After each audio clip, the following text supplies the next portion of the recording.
Everyone has moments in life they can't just stop thinking about. They can be embarrassing things, like that one time you face planted in front of a group of teenagers, or something amazing like the first time you hosted your family for the holidays.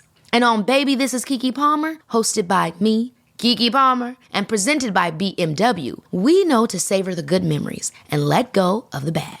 And one thing everyone remembers fondly is their first time behind the wheel of a BMW. So come join me and BMW this summer as we explore pop culture moments and topics you just can't stop thinking about on Baby, This is Keke Palmer, sponsored by BMW, the ultimate driving machine. Acast powers the world's best podcasts. Here's a show that we recommend. What is The Briefing Room? It's a behind-the-scenes look at how the criminal justice system works and the lives of the people within that system. If you love true crime, well, these are the real people who do the job every day of making sure justice is served. Hi, I'm Detective Dave. I'm Detective Dan. Together we have decades of experience in local law enforcement, a profession that we think is often misunderstood. So we're going to explore how to do it right, and we won't shy away from when it's done wrong. These are stories you'll hear nowhere else. Unique, frank, and unvarnished. From the team that brought you Small Town Dicks, this is The Briefing Room. Episode 1 drops on August 30th. We'll meet you in the briefing room. Acast helps creators launch, grow, and monetize their podcasts everywhere. Acast.com.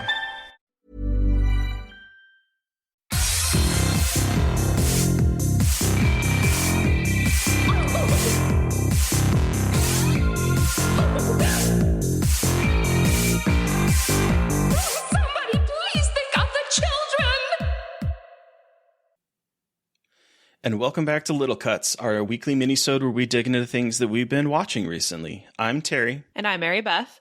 This week we are talking Vampires in a Plane, a transgressive comedy with tinges of horror, the most absurd movie we've seen in a minute, and a depressingly freaky bit of aquatic found footage.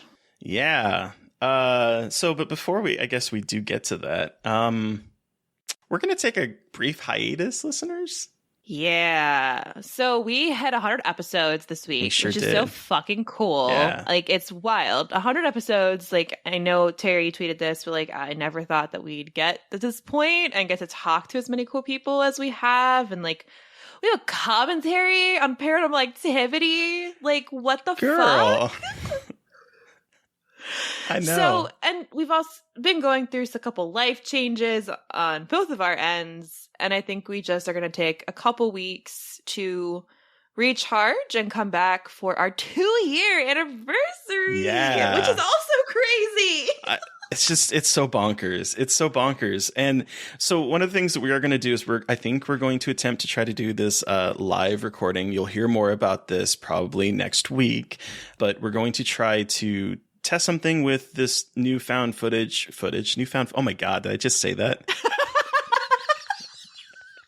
I've got you. No, I have infiltrated listeners. your brain, and all you think about is found footage. That was incredible. That was completely. And we recorded it. We recorded it, and I have that. The little nugget. This new production thing that we have has the ability for call-ins. So I think we're going to try to figure this out and try to do like a recording with people. So hopefully you'll hear more. Stay tuned to our Twitter account next week, where we'll probably be able to tell you when we're going to do this, and hopefully people can jump in and participate or listen or do whatever you feel comfortable doing. Misu might make an appearance. I hope. Attacking the door. You know, you never know. Guest appearances include my cat and maybe Steve. Hell yeah. Who knows? It could be you. You could also. But that also means Little Cuts will be on hiatus as well. We just, so it's been just 2 weeks. It's been a stressful kind of couple months, and we don't have like the kind of backlog that we typically do. And so we want to, take a time and make sure that we're coming back strong for our 2 years, which is just wild. Yeah, I know. Wild. So we appreciate all of you guys' patience and understanding. We really do. We're tired a little. We're a little tired. Just a bit. I loved this podcast. Is great. I love doing this podcast, but sometimes life is like, but like, what if you have other things that make your mind feel like it's on fire? Like, what if we just drop all this change all at once and issues, and it's like literally August 2021 can suck my ass. Like, suck my whole like, ass. Absolutely suck my whole ass. Like, fuck off. We're done. Anyway. Yeah. Movies that we watched this week. Movies. Yes. Well, I guess I'll probably start with this transgressive bit of comedy. Please tell me about this horror. Yes. So this movie is like a comedy. I'm pretty sure it's like a comedy drama / weird romance, but sort of like, and I'll tell you the title in a minute. I'm not forgetting this time. But sort of like how Shiva Baby earlier this year was like a comedy, but it had like a letterbox list that you were talking about? Yes. On Twitter? Yes. Okay. But like Shiva Baby had like a horror score to it. This movie that I don't think it's a horror movie, but there are like aspects of it that I feel are pulling from 70s and from horror and from just like weird things. I think it'd be a good companion piece to Knife Plus Heart, but it is, I'm talking about Bruce LaBruce's Saint-Narcisse,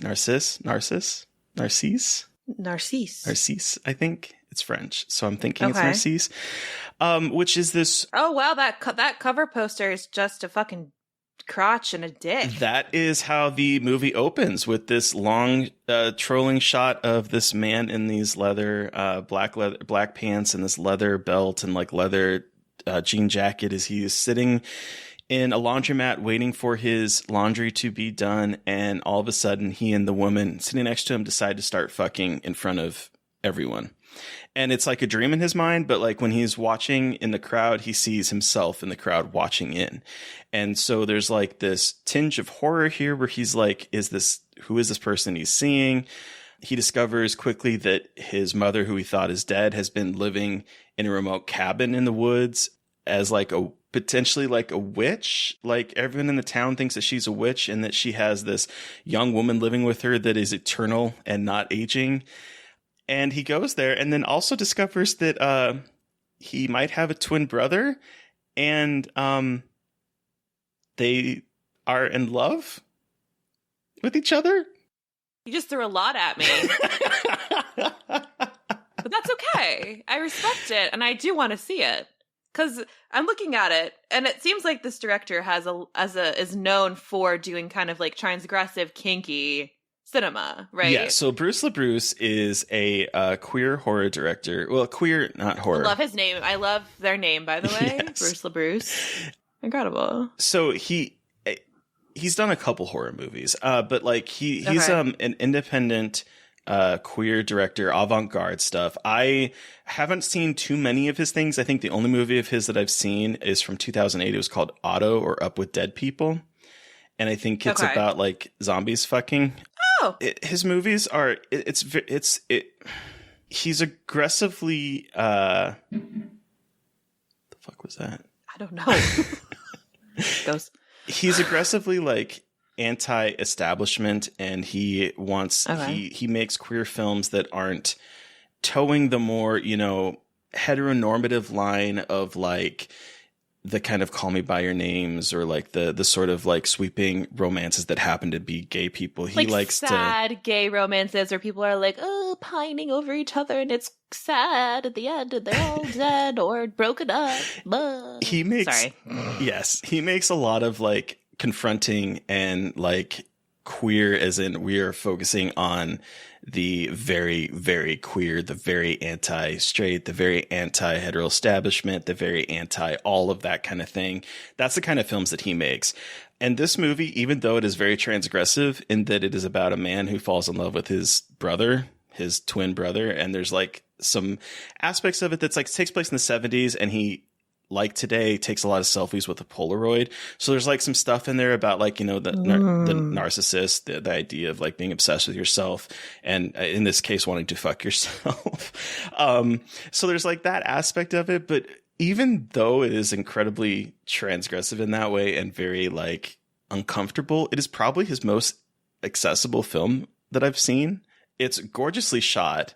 There's a lot of like tinges of 70s horror in it. And it definitely feels like it could be like a sister piece to Let Knife Plus Heart in terms of like the kind of feel that I got from it, the sort of otherworldly aspects of it. Even though there's really not much horror in it, although there's a couple shots where it's like someone appears in frame and it's obviously being staged as a horror film. This is more of like a comedy, but it's a wild film. I'm trying to like parse my thoughts because I need to get my review done because it's opening up on the 17th. So by the time this episode drops, it should be open. I'm not 100% sure again if this is just a theater only thing or if it's coming on VOD. It was a really good movie. I really liked it. Hell yeah. I love me some queer cinema that's transgressive and isn't just, like you said, like longing. And like there's a place for those movies, obviously, but like more queer, but like people talking about it too. Like let's just like more of that and like more-ish mainstream like queer cinema. Yeah. I mean, because like, and I'm thinking about like some of the movies that he has done. He did one called I don't know how to pronounce it, Gerontophilia, which is about a young man who explores his sexual attraction to a much older man while working in a nursing home. So like we're talking like these stories that are outside of the norm and aggressively so. So that's what you kind of can expect from his filmography. But cool. Yeah. So obviously won't be for everyone, but I really dug it. And that's what I like about his films. Okay. Cool. Vampires in a Plane. I think I know which one this is. I watched Blood Red Sky. How is? I haven't seen it yet. So, okay. I really liked it. It's really dumb. It's fun, but it's weirdly slow for a movie about a vampire attacking terrorists on a plane. Right. Like it doesn't need to be 2 hours long is really what I'm trying to say. But I love the concept. Like, so basically this woman has a secret disease. It's like so obviously vampirism. Like she can't go out in the sun. Like she's a kind of vampire that's like scary Nosferatu vampire. Like she's bald, has pointy ears. Her teeth are like shark's teeth. But she has ways of keeping herself human and to kind of satiate her bloodlust and kind of from tapping into her like animalistic side. And so she is going to the United States to get like some special kind of blood treatment to make her better. And she's on the plane with her son. It's just her and her son. And all of a sudden there is like a takeover of the plane. There are terrorists who are hijacking the plane and they, the plot's kind of like a little bit convoluted about what they want, but basically they want to tank the stock market. They want to like crash a plane and tank the stock market like it happened in 9/11. Oh, yeah. It's fucking weird. I was like, I fucking guess. I love that. I fucking guess. I fucking guess. Like, you're not wrong, but it's weird in this movie. Like, that's whatever. So she essentially at one point is like, her son is like, we can hide. And he like runs away. And she's like, no, like, don't run away. And then she gets shot.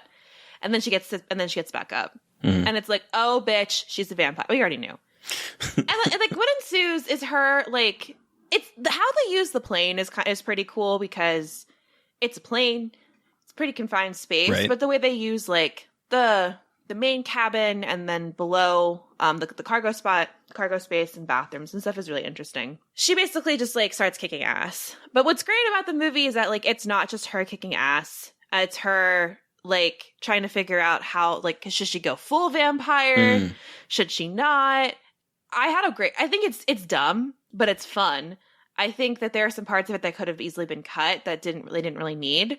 But it's vampires in a plane. And the vampire design is cool as shit. Like, it's creepy, gross, animalistic vampires. And it goes some weird places. And it's a really good, like, weekend creature feature, bloody kind of bloody time. Okay. It's like a good solid, like, 3-star movie. Like, It was fun, goofy, had some flaws, but I really enjoyed watching it. So you said goofy because I was curious because you also said it was a little kind of slow in spots. So I was like, is this giving me like Snakes on a Plane vibes, or is this like kind of but like not as goofy? Okay, it's more just like goofy in the overall concept of a vampire on a plane, right. And some of the characters are like very campy on purpose. Okay, I think sometimes it struggles with the tone it is trying to to kind of hit, though, because there are moments where there's flashbacks to kind of understand her story and how she contracted this. And I honestly don't think they're necessary. Like I just think they add way too much runtime to the movie, and I think that they're unnecessary. And I think it's trying to make kind of a more thoughtful horror film when it's a fucking vampire killing terrorists on an airplane. I'm all for less exposition. I'll be perfectly honest in movies. Honestly, I don't need to know. Right. Like, I just tell me she's a weirdo vampire on a plane. She's a vampire. She needs to get a blood transfusion. There's people on the plane. Like, let's go kill. Yeah. That's all we need. That's exactly it. That's all we need. And that's why, like, I find it slow, because it's just, like, trying to be a little bit more human. Yeah. But it was just unnecessary. Like, they had her relationship with her son, which was sweet. That did, I think, the job that it needed to do. Mm-hmm. And I think they just overcompensated. Okay. It was like they didn't want it to be silly, but come on. It's an inherently silly concept, and that's fine. There is a place for that. Obviously, it's a good time. So it's on Netflix. I recommend it if you're looking for something fun to watch and you like vampire. It's a good vampire movie. Like, it's a good, fucking weird, gross, unique vampire film. Fantastic. Yeah. So now we're going to talk about the craziest movie we've seen in a long time. A movie that embraces the lunacy that it sounds like. Yes, the way that Blood Red Sky did not embrace its lunacy, James Wan's Malignant sure fucking did. So let's just say from like right now until, and we'll put the timestamp in the notes, spoilers. I'm just going to say it now. Like, I want to chat. Mm-hmm. So check the show notes about when the spoilers will end for you. I don't want to spoil this movie for anyone who hasn't seen it yet. I really don't. So please, if you haven't, look down and skip ahead to when we are done talking about this movie. Okay, now we're trying to talk about it. So the best way, and I wrote this in my review, but like, honestly, the best way that I can explain this movie to people is to visualize James Wan and his story creators, Kayla Cooper and Ingrid Bisu, just walking down the aisle of a Hollywood Video, because that seems to be our video store of choice here on Scribe for Life, and just sort of like taking their arm and running it down the aisles of a horror movie and just putting it into a basket, checking out, and that becomes the movie that we're talking about. Because there are so many influences in this film from the last, 40 years maybe or more of cinema, probably 50 years of cinema, all combined into something that makes sense in the moment, but is the most absurd thing that I think I've ever seen in a studio picture. I watched it. I watched a screener of this like in my apartment, and I was in bed watching it, and Steve had fallen asleep because he wasn't watching it with me. And I had to stop myself from going like so many times. Girl, okay, again, we're talking spoilers.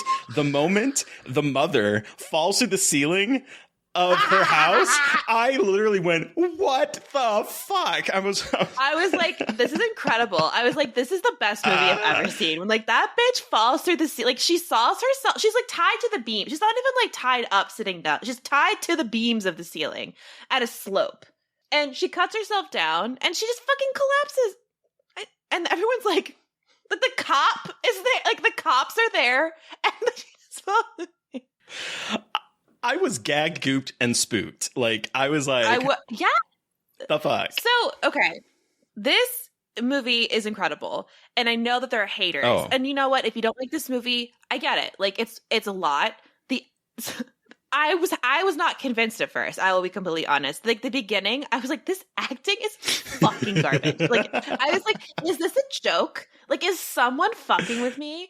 But it makes sense as the movie goes on. Like it's the vibe, but it feels weird at first. Like it feels very wooden and very much like, huh? Mm-hmm. Like what am I watching? Because it's like a police procedural and a drama. And girl loses her husband, her abusive husband, and her baby in like the first like 10 minutes of this movie. Like, also, we're doing spoilers. The fact that her parasitic twin is awakened is because her abusive husband smashes her head against a wall, and it awakens Gabriel, her fucking parasitic twin in the back of her goddamn head, who does, like, it is the most ridiculous thing, and I love this shit. I'm like, this is the shit I want. Like, James Wan said, look at what I've done. Give me the credit card, daddy. And daddy gave him the credit card, and he fucking went for it, and he did not pull any he did not hold back. And I am so proud of him. Like, who cares? He doesn't give a shit that I'm proud of him, but like, it is so cool to see the man who made Saw come this far and make this movie. Like, that's cool as shit that we get to see that. You know what I mean? Yeah, no, it like, absolutely that is really cool. But like the moment that it comes out of her head, Gabriel comes out of the back of her head, I was like, what? Because I mean, I've been texting because you had already seen it, and I got the screener too, and I wasn't harassing you. I was like, Terry, please watch this movie. I have to talk to somebody about it. Like, I'm losing my mind. I wasn't able to watch it when the screener came in, so I watched it on Friday along with everyone that was watching on HBO Max or whatever. And I figured out some of the plot points. Like, I was texting Mary Beth. I was like, okay, so Gabriel is obviously a malignant tumor or something that, you know, was blah blah blah blah blah. And then later on, I was thinking, okay, so he's probably her twin that got like eaten in utero or something like that. Like, I'm thinking all of this stuff, but I was not expecting Gabriel to actually be inside of her brain. And the moment that it emerges was like this moment that like everything just sort of clicked, and I'm like, oh, we're doing Basket Case. Like, this is Basket Case. It's incredible. But I also didn't realize it was going to be some creepy ass like monster on the back of her body that was like, I thought it was going to be some like little thing, but no, it was creepy shit. It was horrific. And the tagline of the movie is "It's time to cut out the cancer," which is said deadpan to camera like twice. Yes, it sure is. And I was like, okay, so he's like, he's like telegraphing one thing, and you're like, okay, there's like something weird. Like, at the very beginning, it's like there's something weird going on. Yeah. With like a malignant. The term malignant, like why the movie is called Malignant becomes very clear at the beginning of the film. Someone talked about this on Twitter, and I wanted to talk. This was something I didn't even think about until I saw it, because the whole movie is ridiculous. The opening credits, traditional creepy ass fucking early 2000s credit sequence. That was one of the notes I took. I was like, first of all, we get like the House on Haunted Hill vibe. Yes! I'm like, okay, this house is obviously kitty corner to that House on Haunted Hill. And then I was like, but when she rolls up to the fucking hospital in the car, and it's all like, I was like, oh my fucking God, this is House on Haunted, and I am here for it, because this is so, like, when she pulled up and saw that castle, I was like, this is incredible. Everything about this is so ridiculously crazy. It's so beautiful. It's like, you know, and as I was like trying to figure out my thoughts on this movie, it obviously, I think The Malignant is in a way a celebration of James Wan's career, because you have some of the silliness and the bonkersness of like Dead Silence that he did, some of that kind of weird plotting and like the bizarre twist that happened in that movie. And you have like the costumes and the creepy killer vibes from Saw. You have like the go for broke kind of like, because it's almost like staged as like a ghost story in the beginning, and so you kind of like have that go for brokeness of like Insidious, but then you also have like the strength of like the Conjuring, that he has, you know, created this career over the last 20 years and is like, he knows his shit, and that comes to bear in like the Conjuring movies. But then you also have like some set pieces that feel like they could be removed from the Furious 7. Like, you know, it's like we're all of a sudden returning into this action of like cops being slaughtered by this. It's wild. It is a wild celebration of everything that I think has built him up to this point. It's wild. It's incredible to see like him do all of that stuff and like do what he wants to do. And look, I know there's a lot of argument about Giallo. You can't deny the Giallo influences. Like, Gabriel's whole ass outfit and whole thing involves the black gloves, and like, okay, whatever, say what you want about Giallo, but that to me is a very big visual marker of Giallo. The hidden face, the all black, and the weapon.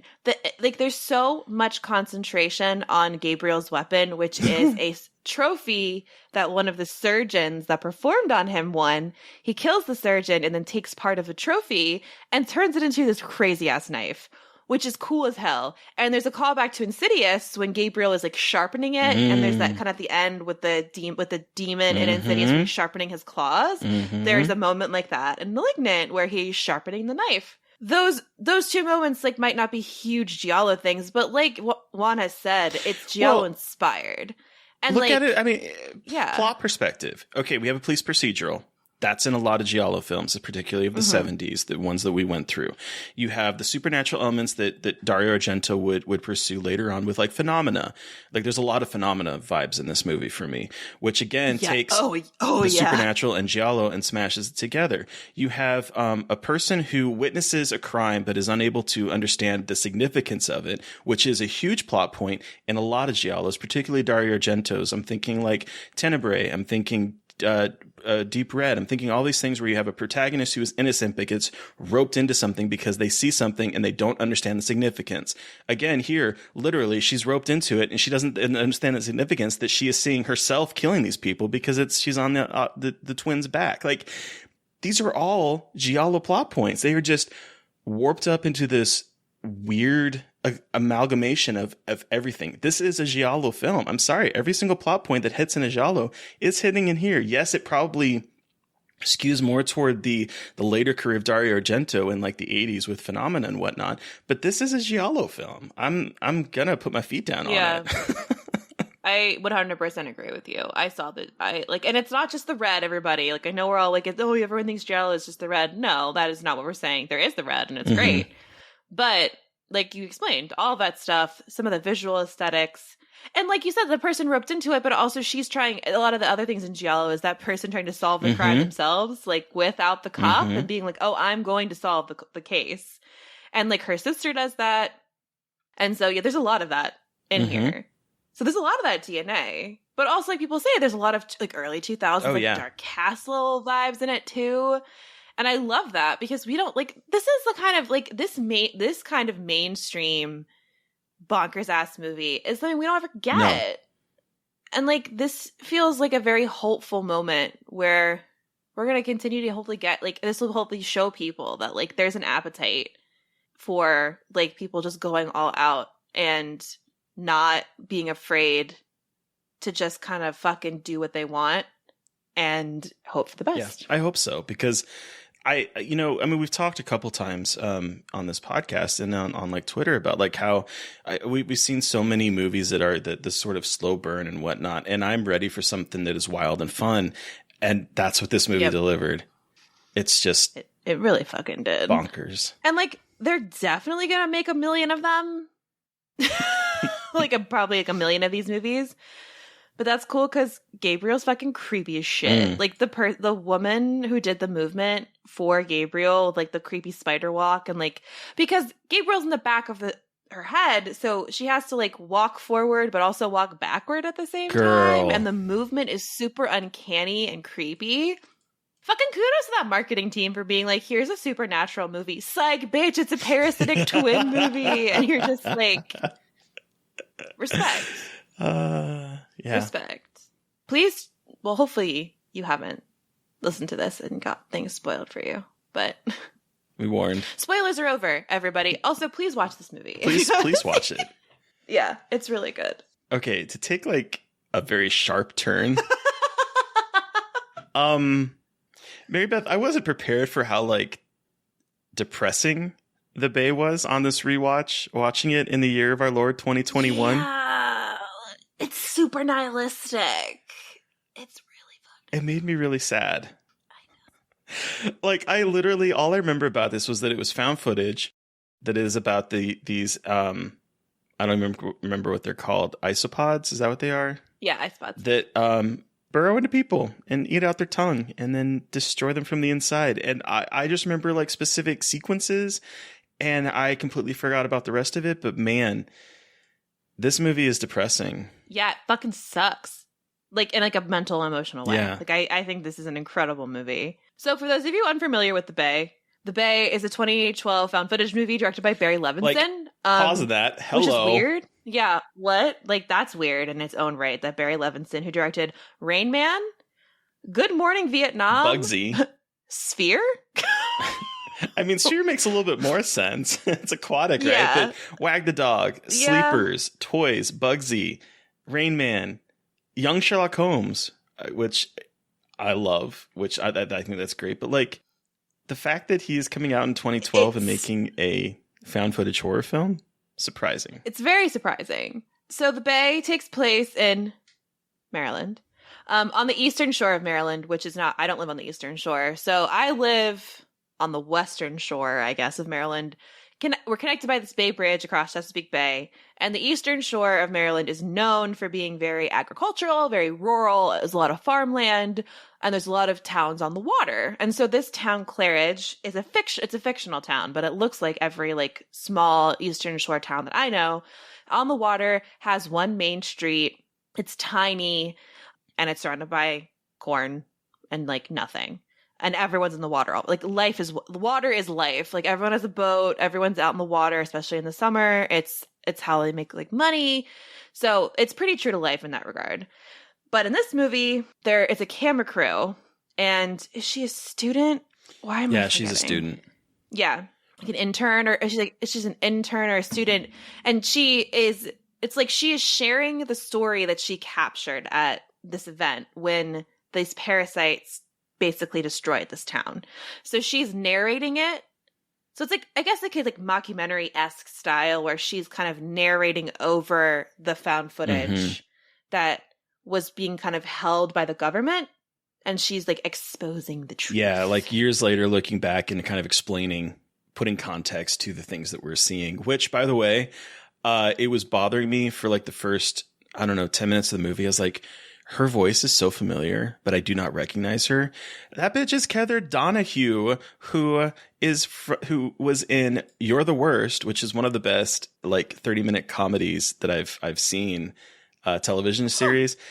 She is so fantastic in that, but like I totally didn't recognize her immediately in this. But her voice, she has a very distinctive voice, and I was like, why is she so familiar? She was also Alice in Pitch Perfect, in the opening scene of Pitch Perfect, the sort of like bitchy, I'm leaving. Yes. And yeah. But like, I love her, and she's so good in this. She's really great. And there's another storyline with Kristen Connolly, who is in Cabin in the Woods. She's Dana, the final girl. She is a woman with her husband and daughter out on the water, and they have a video camera, and she's filming, and that's really heartbreaking. That storyline is heartbreaking. So there's kind of two stories going on of these two women trying to get through the day. And I will say a lot the cause of like the mutation of the isopods is because of chicken farming, and that's a huge problem on the Eastern Shore. There's a lot of chicken farming, and when you drive through the Eastern Shore, because that's how you get to the beaches, it fucking stinks of chicken shit everywhere. Like there's huge chicken farms. So just to give some context, that this movie is really pulling from truth in terms of like environmental issues, right? Especially where I'm from. Like Levinson is from the area, and he's basically making like an environmental like cautionary tale. Right. Like when I was doing a little bit of research, he was hired. They wanted him to produce a documentary about the problems facing Chesapeake Bay. And he kind of abandoned it because he saw that Frontline had already covered the same issue, and he didn't want to repeat it. So he decided to take that research and turn it into a horror film that he thought would hopefully shed light on some of the issues facing Chesapeake. And so when he was promoting the film, he was noted as saying like it was 80% factual information, like the stuff that was building on into the film. And so he wanted to kind of film this as if like we're like in Pompeii watching the disaster happen, and he wanted to give that kind of immediacy to it. Yeah, he had a really cool quote from Yahoo. For the very first time in history, you can get a picture of that town if you collect all the footage from everyone's cell phones and their digital cameras and the Skypes and the texting and everything else. It's from 2012 when he said Skype instead of Zoom. Right. But it's true. Like he takes that idea of a disaster happening and about what happens when you aggregate all that footage, and you get something really fucking harrowing, because like this is about a town that does not make it. No, like this town does not make it. So like found footage is like, a couple teenagers fucking around in the woods. This is like the systematic fucking destruction of an entire town, and they have no way to stop it, and it's fucking awful. It's sad. It's so sad. And it's gory. It's really so gross. Gory. It's so gross. And even though like this isn't about a virus, it is about these isopods. Like ultimately, it definitely, watching it in our sort of like COVID times, definitely brought like this unfortunately is very sad reminder of where we're at right now, because it definitely feels like that sort of misinformation, that sort of fear, that sort of untrust, the people doing things that aren't necessarily in the benefit for their people. Texas, like all of the stuff that is going on is like, you can see it playing out when you look out the window right now. And this was a movie about similar issues from 2012. And it just makes me realize how true sometimes movies' thematic intents are. Well, it's sad to kind of realize that we've always been this way, and that it has taken a global pandemic for us to like really do some kind of self-reflection and a more, but not even self-reflection, because it's not going anywhere. No, there's no reflecting. Like, and here. that's what's hard. It's like you're realizing it, like, oh, we've been this way the whole time. Yeah. And like this made everyone else more aware of it, but we're not doing anything about it, which is even more fucked up. And it's a rough watch because there's like, they don't kind of avoid the suffering people are going through while they're being eaten from the inside out. Like you see people like screaming in the streets, like pulling at their bodies, and you see like that, like the deconstruction of the human body, and it's the scenes where the hospital, the workers are cutting off the limbs, they're like amputating them, and it's just like it's horrific. But I'll be honest, the moment that like hit me the most was the poor girl that was FaceTiming the entire time, and then like she's discovered by the doctor dead, like with her phone in her hand, and it's just like this. It's upsetting. This movie was so upsetting. I was not prepared for how upsetting this movie would be on a rewatch. No, I know.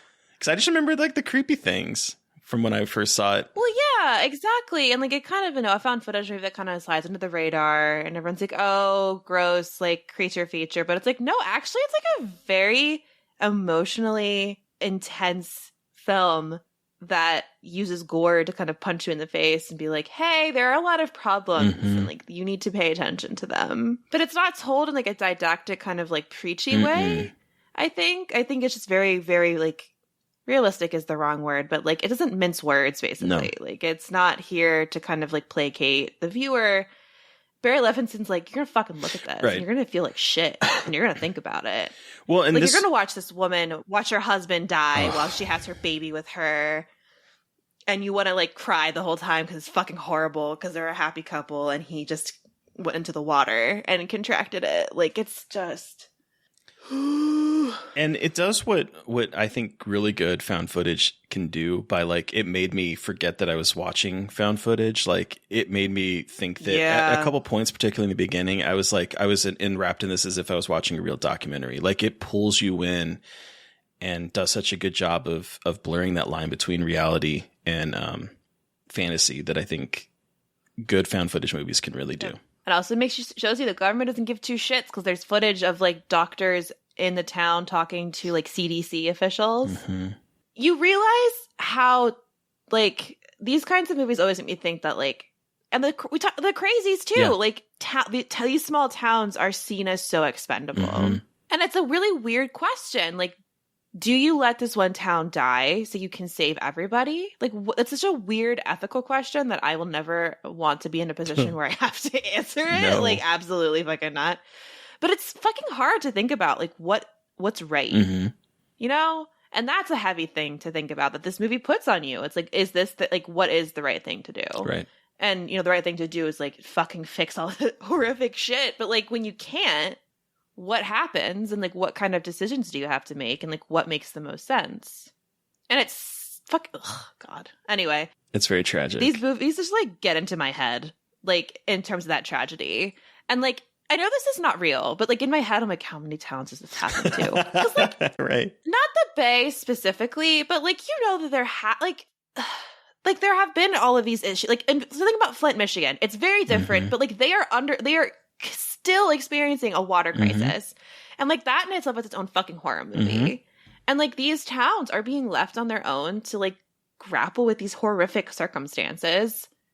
And they're just left out to dry, basically. Like these things are actually happening. Maybe not like mutated isopods, but like... But I mean, that's what horror does, though. It takes things to that extreme and uses supernatural or hypernatural or, you know, that kind of like hyper real aspects of it to explore real world fears and issues. And you can look outside your window today to see a representation of what is happening in this movie unfold in front of us in real time. And that's what a horror movie does. go back to talking about Malignant. That made me I laugh. know. But the bait is really well done. It's so well It's done. a really great combination of found footage, and also I think has a decent explanation, like kind of how everything comes together. Like it's a little bit like, how the fuck did she get all access to all that footage? But like, again, found footage, suspension of disbelief a little bit. Just like go with the flow. It's fine. It's a fucking horror movie. None of it makes sense. Like really. But like they do the work to provide like a pretty logical frame narrative here, and like give a reason for having all of the footage they do. Because like while there's the like the two main women, you do like get others like glimpses into the town. It's a collage of what would be happening with the citizens of a town like this. It's a doozy. It's a doozy. It's a nihilistic but it's doozy. worth watching. It's like it, and like it's obviously great for found footage people, but if you're not a found footage person, but you're still kind of open to like other like potential found footage movies that could sway you, this would be one of them to check out. I think. I agree for sure. It's lingered in my mind since 2012. Just like specific images. And it's body horror. yeah. And a lot of found footage is low budget and isn't body horror or gory. Like there's some of that stuff in Cloverfield, obviously, and like in Troll Hunter, there's some of that stuff. But this has got body horror in it. And like more realistic, fucking awful body horror. So like you see people at the doctor. Like it's like medical body horror too. It's definitely a very unique type of found footage film that I think deserves to be talked about more. I see more people talking about it kind of recently, so it seems like it's kind of coming up again, but it definitely deserves to get more love. 100%. I agree. Well, On that not fucking depressing us. happy note. Happy note. We'll be back October 4th. Yeah. For our 2-year anniversary. 2-year Keep an eye anniversary. on. I know, 2-year anniversary. I wish 100 and 2 year like were at the same Yeah. time. Like I know that timing doesn't work out, but it's so weird that it's like 100 episodes and then 2 years, like not a month later. But that just means more celebration. Yeah. So keep an eye out on our Twitter. Follow us on Twitter if you don't, at Scarred Podcast, to see any and all updates about what that looks like. If you have thoughts or feelings about Malignant that you want to chat about, let us know. You can email us at scarredforlifepodcast at gmail.com. Or you can reach out to us directly on Twitter. I'm at MB McAndrews. And I'm at Gaily Dreadful. And like I said, don't forget to follow us on Twitter at Scarred Podcast. And please, we've had 100 episodes, and if you've gotten any, this is our 41st Little Cuts episode. That's like a weird ep thing for I know. you to I was say, like 41st. It's not like a real number. That's why I was like stumbling over it. This is our 41st Little Cuts episode. So that's hours of content. And if you like what we do and you can't wait for us to come back on October 4th, please give us a review, a rating, and make sure you're subscribed because we need those downloads in the meantime. Please do. And share us with your friends. Please do. So thank you to Eric Power for our artwork. Thank you to Sean Keller for our music. Thank you everyone for listening to this episode and all previous episodes. We appreciate you so much. We wouldn't be where we are today without you. That's very true. Please stay safe, everyone, but also stay creepy. And until October 4th. Won't somebody please think of the children?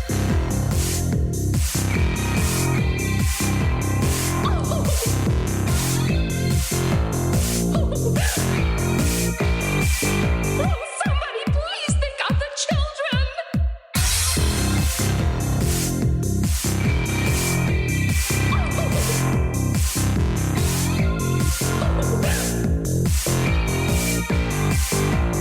Somebody please think of the children!